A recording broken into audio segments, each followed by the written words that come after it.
The Corinthians went through it as a community.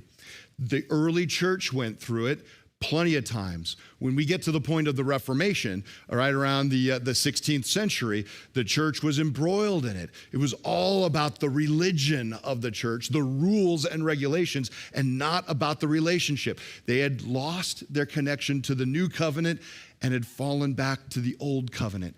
And let's just be honest with where we're at now. Oftentimes, we are more concerned about the rules and the regulations than we are about the relationships that God is trying to foster and improve.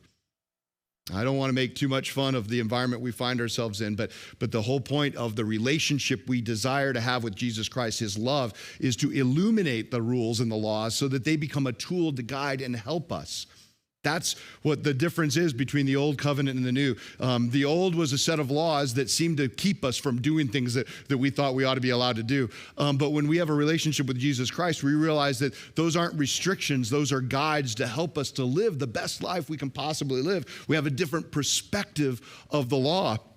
And when we realize that and look at the law from the perspective of Christ's love, that's changes everything.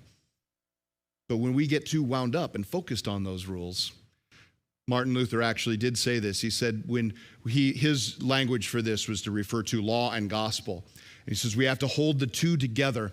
And if you end up losing sight of the gospel, then what ends up happening is us humans really love to latch on to the law. And we become oppressive to one another. And we all desire to be the ones that are in control of the law. Remember, that's what happened in the garden. They wanted to have control over the definitions of right and wrong. That's what the tree of the knowledge of good and evil was all about. And we are guilty of the same thing regularly. But there's a chance for us to regularly be reformed, to turn ourselves back away from the temptations of the world and embrace a relationship with Jesus Christ.